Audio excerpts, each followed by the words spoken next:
Hello and welcome back to the Gaming 5. This is my final game review, and as such, I want to remind those of you who watch these that watching reviews overall is the smart thing to do. Remember, the smart thing to do before purchasing anything is to get as much information as possible beforehand. Reviews are a great way to find out as much as you can about a game before you buy it.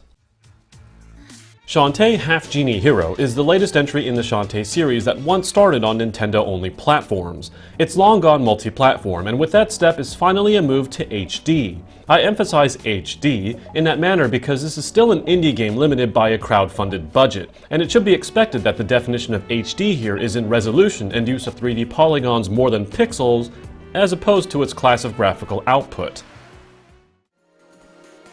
If you've played a Shantae game before, particularly the last one, it will feel immediately familiar. For those that haven't, it's a side-scrolling platformer where your primary attack is whipping your hair. This entry, however, makes some clever changes to the series for the better.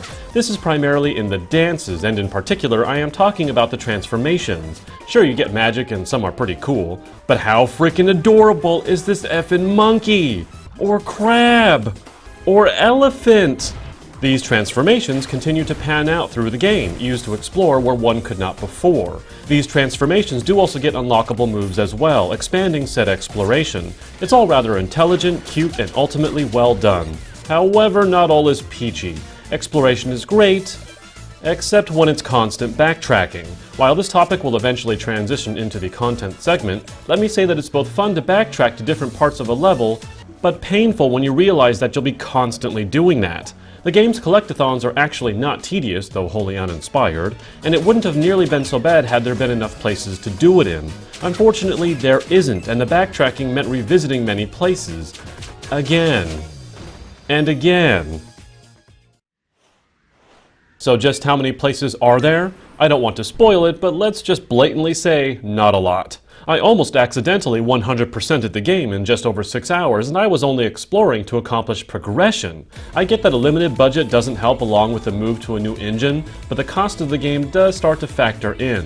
While it's $20 digitally, making it a somewhat easier pill to swallow, its steeper $30 price tag for physical release is not quite justified even with the soundtrack CD, which I'll discuss later.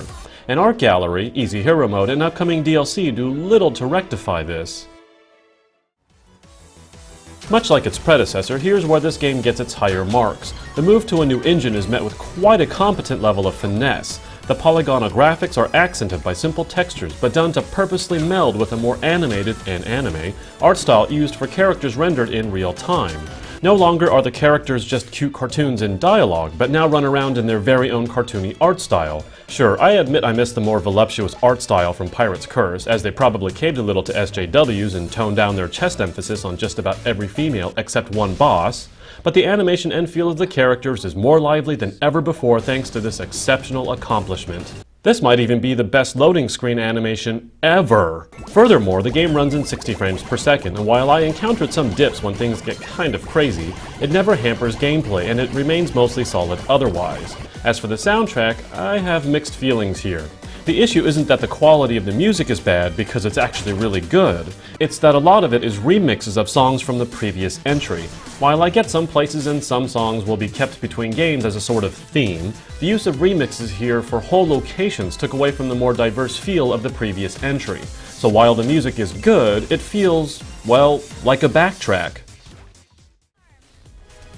I start by immediately saying that this entry does not live up to its predecessor. While it's substantially better looking in its move to HD and has designed a clever transformation system for Shantae that is intoxicatingly cute, it does bring with it a number of core issues. The extremely low number of locales, and consequently little content, make it a bit hard to justify, especially with all the backtracking.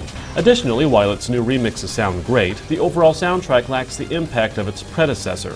While I applaud the efforts and see the series actually moving up from here, this entry has fallen a notch from Pirate's Curse, even if it is still good fun. I give Shantae Half-Genie Hero an 8 out of 10.